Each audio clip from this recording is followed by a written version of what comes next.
نوری نەمر بەرجی چوارم نووسینی مامۆستا محەممەد فەتحوڵڵا گولە.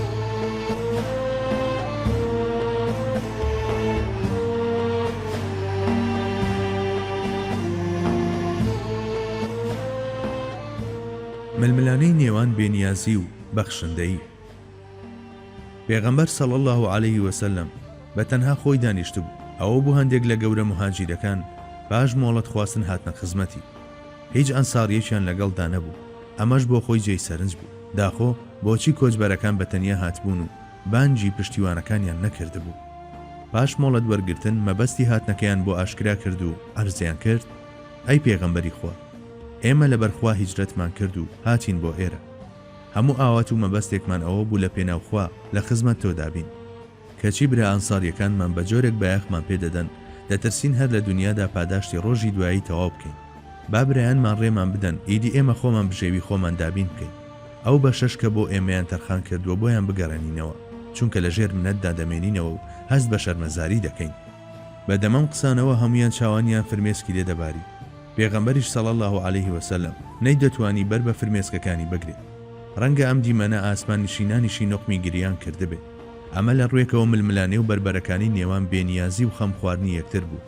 هەتا ئەو ڕۆژە سەرزەوی ململانەیەکی ئەوەندە جوانی بەخۆیەوە نەدی بوو، چونکە پاشکەمێک کە پێغەمبەر ئەنساری بانگ دەکرد و مەسەلەکەی بۆ دەجێڕانەوە، هەمویان بە یەک دەنگ ناڕەزاییان دەردەبڕی و ڕووبەڕووی ئەو بێنیازیە دەوەستانەوە، چونکە ڕازی بوون بەوەها داواکاریەک هیچ جیاوازیەکی نەبوو لەگەڵەوەی ڕازی بن جەستەیان بکرێت بە دوو کەرتەوە. ئەو برایەتیە بوو کە پێغەمبەر بە یەک هەناسە خستیە ناودڵی هاوڵانیەوە. هەر ئەو برایەتیەش ئەوانی کرد بە یەک جەستە.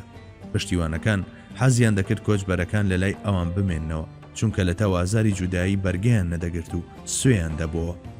ئەگەرچی ئەوان لە ڕۆژێکدا 5 جار لە مزگەوتدا بە دیداری یەکتر شاد دەبوون و لە هەمان شاردا دەژیان، بەڵام دیار نەبوونیان لە ناو ماڵەکانیان و لە کاتی ژەمەکاندا کە لەگەڵیاندا وەک سێ و کەرتیان کردبوو دڵی دەهەژان. بەڵێ، لایەک نمایندەی بێنیازی و لایەکی تریژ نمایندەی جوامێری و خەمخۆری دەکرد. هەردوو لاش سوور بوون لەسەر هەڵوێستی خۆیان. لە ئاکامدا هەردوو لا گەیشتنە ڕێککەوتنێک.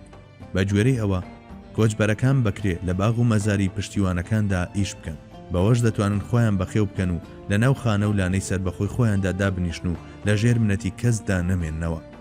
ئیتر بەم جۆرە پشتیوانەکان بوونە یاریدەدەری برا کۆچبەرەکانیان.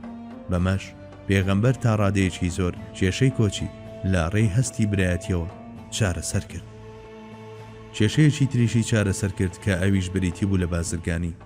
پێغەمبەر صلی الله عليه وسلم سەرنجی داجوولەکەکان لە مەدینەدا زاڵ بوون بەسەر بازار و ژیانی بازرگانیدا.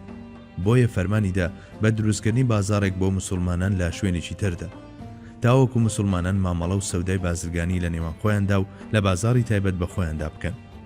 ئەم هەنگاوە لەلایەک هەلی ئەوەی بۆ مسلمانان دەڕەخسان کە لە ڕێی بازرگانی و بژێوی خۆیاندا بیمکەن و ناوەندی کڕین و فرۆشتنی تایبەتیان هەبێ، هەم ئەو هەژمونەش بڕێوێننەوە کە نامسلمانان بەسەر بازاردا هەیان بوو. بۆ ئەم مەبەستە بازارێکی نوێ بنیاتنرا. مسلمانانیش لەناو خۆیاندا دەستیان کرد بە کڕین و فرۆشتن. مێژ و نووسان بۆمان دەژێرنەوە کە کاتێکی زۆر تێنەپەڕی بوو جوولەکە توانای بازرگانی نەما لە بازارەکانی مەدینەدا. بەڵێ، کەس نەیدەتوانی لە ناو بازاری مسلماناندا چێبەرچەی بازرگانی مسلمانان بکە. ویستی خوای گەورەش هەر ئەوە بوو مسلمان نەبێتە شوێن کەوتە و پاشکۆی کەس. بەڵێ، خوای میهرەبان هەرگیز ڕازی نابێ باوەڕداران گرفتاری زۆنگاوی بێڕێزی ببن و هەر چاوەڕێی دەرچوونی فەرمان بن لە خەڵکانی ترەوە و پەنا بۆ بێگانە ببن بەو ئومێدەی کێشە و گرفتەکانیان بۆ چارەسەر بکەن و بە سەرشۆڕیەوە پێیان بڵێن تکاتان لێ دەکەین فڵانە گرفتمان بۆ چارەسەر بکەن. خوا ئەم کارەمان پێڕەوا نابینێ. ئیماندار دەبێت سەربەرز بێ، لەسەر پێی خۆی ڕابوەستێ، بە دەست و بازوی خۆی کارەکانی ئەنجام بدە، بە چاوی خۆی ببینێت، بە هەزری خۆی بێتە گفتار، بە بیر و نەخشەی خۆی چارەی کێشەکانی بکات و پارێزگاری لە ڕەسەنایەتی خۆی بکات. ئەمە بوو کە پێغەمبەر صلی الله عليه وسلم لە مەدینەدا بناغەی بۆ داڕشت.